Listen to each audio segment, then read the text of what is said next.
लोग पहले पढ़ रहे थे सतपुड़ा पर्वतमाला। इससे पहले वाले वीडियो में हम लोगों ने सतपुड़ा पर्वतमाला और उसकी रेंज के बारे में देखा। अब हम लोग पढ़ेंगे पश्चिमी घाट के बारे में। तो जो पश्चिमी घाट पर्वतमाला है, अगर देखा जाए तो ये भी, अगर हम लोग बात करें तो ये भी किस प्रकार का है, भ्रंश पर्वत है। ठीक, भ्रंश पर्वत है, यानी कि ब्लॉक्ड माउंटेन है। कैसा माउंटेन है? ब्लॉक्ड माउंटेन है।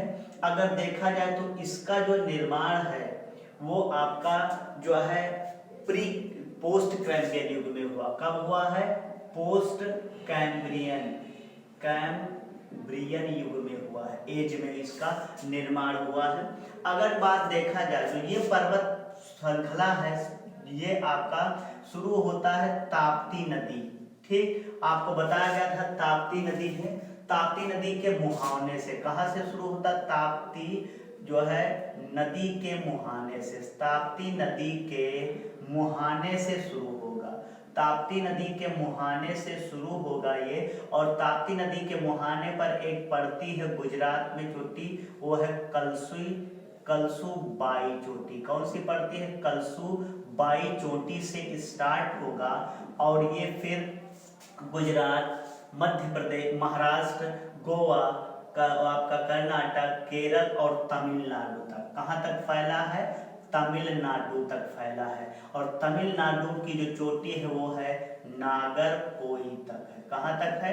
नागरकोई तक ये फैला हुआ है। क्लियर? अगर हम लोग देखें तो जो ये आपका सतपुड़ा, ये जो पश्चिमी घाट है, ये पश्चिमी घाट में के देखा जाए तो जो इसका पश्चिमी घाट है, ये इसमें हम लोग एक बात देखेंगे तो ये पूछा जाता है कि अरब सागर, ये देखेंगे तो इसके पश्चिम में अरब सागर भरा हुआ है। तो अरब सागर हुआ, अगर आपको देखा जाए तो जो है ये समुद्र की कौन सी जो है, भारत प्रायद्वीपीय भारत की पश्चिमी समुद्री सीमा के समांतर फैला हुआ। तो ये अरब सागर के समांतर फैला है, ये अरब सागर के समांतर फैला है। क्लियर? अगर देखा जाए इसकी दूरी पीछे कम है। क्लियर? क्या है? इधर वाली जो है दूरी जो है पश्चिमी घाट जो है, तो इसके पश्चिम में क्या है, ढलानों पर पर्वत जो अगर देखा जाए तो मैदान पाया जाता है। तो जैसे लेटराइट मिट्टी इधर हो गई आपकी केरल और ये पूरा कोंकण तट तक, और फिर इसके बाद जो है ऊपर काली मिट्टी का एरिया शुरू हो जाता है, जब यहाँ कलसुबाई और ये सब महाराष्ट्र वाला पार्ट। ठीक, तो अगर जो हम लोग देखेंगे तो यहाँ से जो यहाँ पर वर्षा क्या होती है कि जब अरब सागर से ऐसे मानसूनी हवाएं चलती हैं तो इन्हीं पहाड़ों से टकरा के पश्चिमी में तो वर्षा करते हैं, लेकिन इसके पूर्वी जो भाग है उस भाग में कोई वर्षा नहीं होती, तो इधर वृष्टि छाया प्रदेश कहलाता है। क्लियर? तो इधर वाले सब पार्ट सूखे रहते हैं, लेकिन इधर जो है नदियां जो है, क्योंकि क्या है, डिस्टेंस कम है, तो इधर कम नदियां बहती है। और इसका ढलान क्या है, अगर देखा जाए तो ये पश्चिम की तरफ ऊंचा है, लेकिन पूर्वी इसका जो पार्ट है उधर की तरफ क्या है, ढलान। तो जो भी यहाँ पर नदियां हैं वो सब किसकी तरफ जाती, बह के पूर्व की तरफ बह के जाती है। क्लियर है? अगर जो बात किया जाए, ठीक, तो इसी में देखेंगे पश्चिम में बहुत सारी, एक जैसे शरावती नदी निकलती है, पश्चिम की तरफ जाती है। कौन सी नदी? शरावती। और इसी के ऊपर अगर देखा जाए तो वो जोंग जो है जलप्रपात है। और दूसरा अगर देखा जाए तो पेरियार, ये सब नदियां पश्चिम की तरफ बह के जाती हैं। तो जो भी पश्चिम में जब नदियां बह के जाएंगी तो कम मैदान है, कम एरिया है, तो इधर जो नदियां समुद्र में मिलेंगी वो सब एस्चुरी ज्यादातर बनाती। क्या बनाती हैं?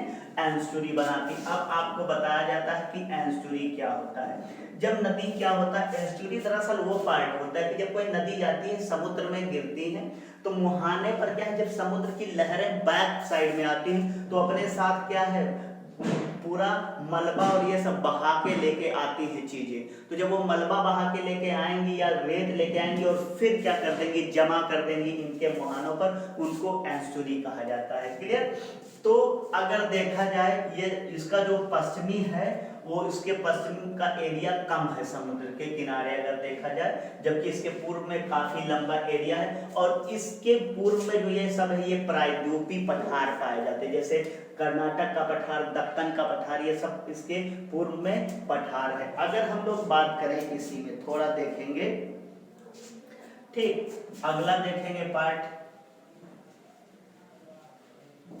अगर जो बात किया जाए तो ये जो है आपका किससे निर्मित है, तो ये ग्रेनाइट से निर्मित है। किससे निर्मित है, अगर देखा जाए तो पश्चिमी पार्ट जो है वो ग्रेनाइट से निर्मित है, ग्रीस, बिस्ट, ये सब चट्टानें टाइप की यहाँ पर पाई जाती हैं।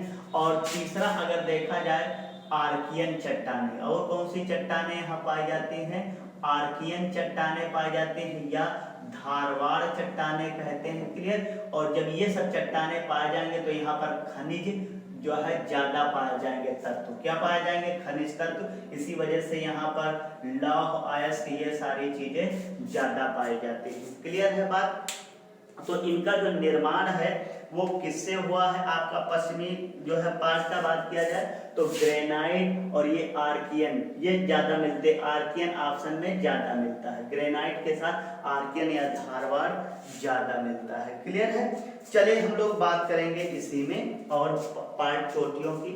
तो अभी कलसुबाई ये गुजरात से शुरू होगा, इसके बाद देखेंगे जब इसका महाराष्ट्र वाला पार्ट आएंगे तो यहाँ पर सतमाला पर जो है चोटी एक रेंज चली गई पश्चिम पूरब की तरफ, दूसरी हरिश्चंद्र चोटी चली गई और तीसरी जो है वो अजंता रेंज इसी में से चली गई।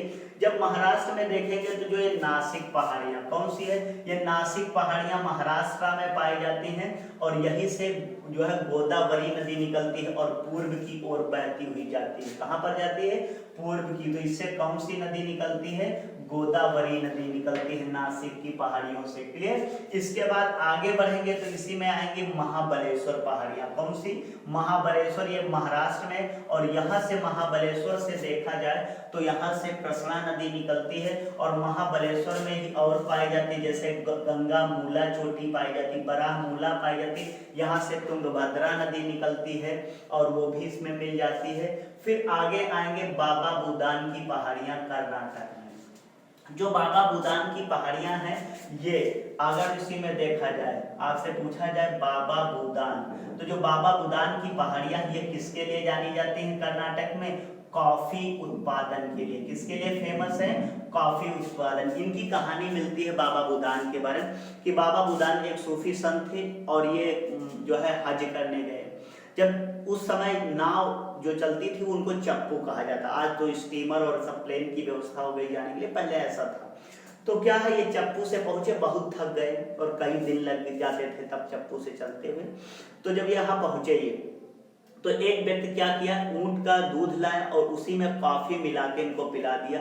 जैसे पिए, सुबह उठे बड़ा जो है तरोताजा फील कर रहे थे तो उससे पूछे, बच्चा क्या तुमने हमको दिया था जिससे हमारी सारी थकान दूर हो गई, नहीं तो मैं कई बार हज आया हूँ, यहाँ आता था तो पहले थक जाता था तो हफ्ते जो है 10 दिन हमको जो है यहाँ पर थोड़ा आराम करते थे फिर घूमते थे, तो आपने ऐसा क्या पिलाया। तो वो कहता है कि हमने आपको कहवा के जो है बीजों का जो है कूट कर और दूध में मिला के पिलाया। तो ये वही कहवा लेके चले आए, यहाँ पर क्लाइमेट उस तरह की थी तो जो है ये सब वहाँ पर जो है कॉफी के साथ जो है ग्रोथ हुई।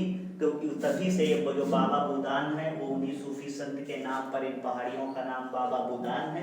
और ये किसके लिए जानी जाती है, तो कॉफी उत्पादन के लिए जानी जाती है। ये पूछा जाता है क्वेश्चन कि बताइए बाबा बुदान की पहाड़ियां किस लिए फेमस है, तो कॉफी उत्पादन। जो ये बाबा बुदान की पहाड़ियां, इसी में देखेंगे 2 चोटी, बाबा बुदान जो पहाड़ियां इसमें 2 चोटियों की और आती। एक का नाम आता है कुंदरे मुख, क्या आता है, कुंदरे मुख, और दूसरी आती है जो है मलयानगिरी, क्या आती है, मलयानगिरी आती है। जो कुंदरे मुख है इसमें देखेंगे, इसी कुंदरे मुख में अगर देखा जाए तो ये खान पाई जाती है कुंदरे मुख, ये कर्नाटक में दोनों है। तो ये किसके लिए जानी जाती है, तो लौह अयस्क उत्पादन, यानी लौह इस्पात के उत्पादन के लिए कुंदरे मुख जो है ये चोटी फेमस। इसी में कुंदरे मुख में क्या है आपका, ठीक, कुंदरे मुख में क्या है आपका, कुंदरे मुख, कुंदरे मुख में ही कुंदरे मुख की खान है इन्हीं चोटियों में, और जो है लौह अयस्क उत्पादन के लिए जानी जाती है। क्लियर।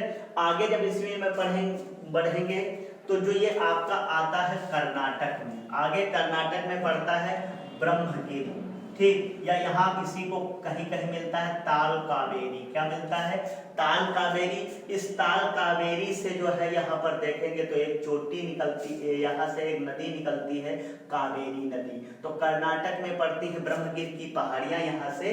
ठीक, आगे बढ़ेंगे इसी में तो जो तमिलनाडु का है यहीं पर एक और पड़ती है चोटी, इसी तमिलनाडु में ही अगर हम लोग आएंगे तो मदुरई पड़ती है। क्या पड़ती है? मदुरई चोटी। और इस मदुरई चोटी से बैगई नदी निकलती। कौन सी नदी निकलती? बैगई नदी। फिर इसी से जुड़ी हुई है कौन सी? नीलगिरी की पहाड़ियां। पश्चिमी घाट से कौन अटैच है? नीलगिरी की पहाड़ियां। ये आपका कर्नाटक, केरल और तमिलनाडु में फैली है पूरा पूर्व की तरफ जो है। आगे बढ़ेंगे तो इसी में आता है अन्नामलाई। क्या आती है? अन्नामलाई रेंज। और ये आपका केरल और तमिलनाडु में है। कहाँ पर है? केरल और तमिलनाडु की सीमा रेखा पर ये है अन्नामलाई। और इसी में एक आपका आता है अन्नाई मुंडी। इसी अन्नामलाई का ही चोटी का नाम है जो उसका नाम है अन्नाई मुंडी। और जो है इसकी जो ऊंचाई है 2695 मीटर है। और यह दक्षिण भारत की, अगर देखा जाए, दक्षिण भारत की सबसे ऊंची चोटी है। सबसे ऊंची चोटी है, सबसे ऊंची चोटी, या पश्चिमी घाट की सबसे ऊंची चोटी है। क्लियर है बात? अब हम लोग बात करेंगे, आगे बढ़ेंगे, इसी में देखेंगे जब तो जो है अन्नाई मुंडी के पूर्व में, ठीक, अन्नाई मुंडी के जब पूर्व में बढ़ेंगे तो इसी में आपका आता है पलानी चोटी। कौन सी आती है? पलानी चोटी आती है। ये किसके पूर्व में पड़ेंगी? तो ये तमिलनाडु में है। पलानी चोटी कहाँ पर है?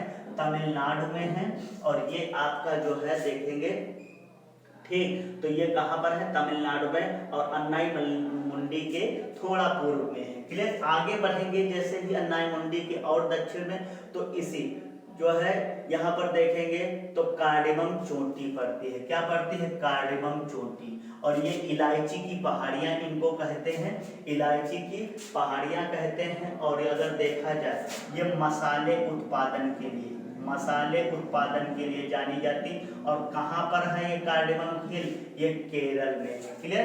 इसके बाद कार्डेमम हिल के दक्षिण में अगर देखा जाए तो आपका पड़ेगा महेंद्रगिरी। क्या पड़ेगा? महेंद्रगिरी पड़ेगा। क्या पड़ेगा?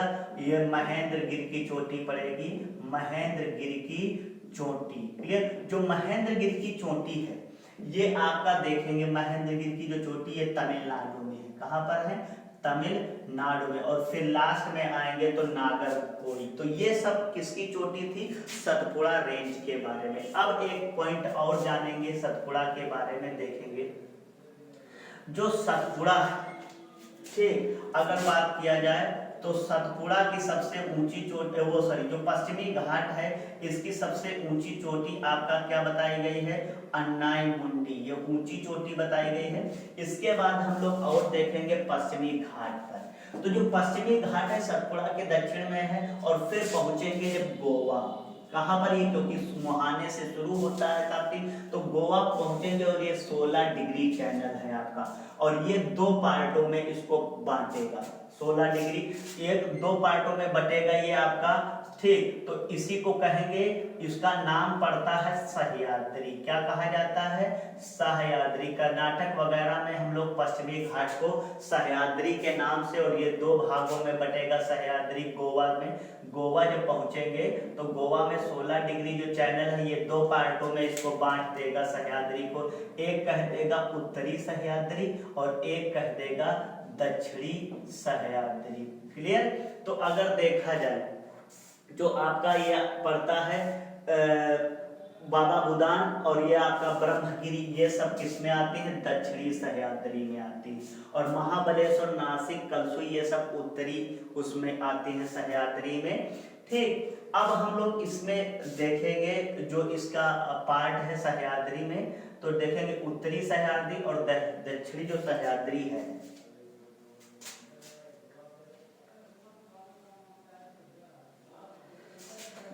तो यहाँ से कौन कौन सी जो नदियां निकलती हैं पश्चिमी घाट से, कौन सी नदियां निकलती हैं? तो अगर देखा जाए जैसे नासिक पहाड़ियों से निकलती है गोदावरी। कौन सी निकलती है? गोदावरी नदी निकलती। महाबलेश्वर से अगर देखा जाए तो कौन सी नदी निकलती? कृष्णा। और ये ब्रह्मगिर से अगर देखा जाए तो यहीं पर तुंगभद्रा कृष्णा की सहायक ये नदी निकलती है। फिर है इसी में देखा जाए ब्रह्मगिर से कावेरी निकलती है। ठीक, यहीं से अगर जो हम लोग देखेंगे मदुरई से जो है चोटी से वेगई नदी निकलती है। कौन सी नदी निकलती है? वेगई नदी निकलती है। ये सब नदियां हैं। और अगला इसी में अगर जो हम लोग बात करेंगे, जब यहाँ पर पहुंचेंगे तो शिवगिर पड़ेगा, वहां से पेरियार निकलती है। कौन सी नदी निकलती है? पेरियार। ये तमिलनाडु जो आपका है, नीलगिरी और तमिलनाडु, यहीं पर आपका एक चोटी और पड़ती है, उसका नाम है शिवगिरी। क्या नाम है? शिवगिरी। यहाँ से पेरियार नदी निकलती है और पश्चिम की तरफ बहती हुई जाएगी, गिरेगी इसी में।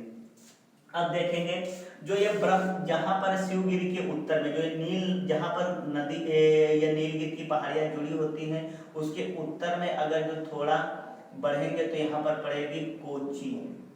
क्या पड़ेगी? कोची चोटी। ठीक, और कोची को अरब सागर की रानी कहा जाता है। ठीक, या कोची कुणम, ये सारी चीजें हैं। तो यहाँ पर एक कुछ नदियां हैं।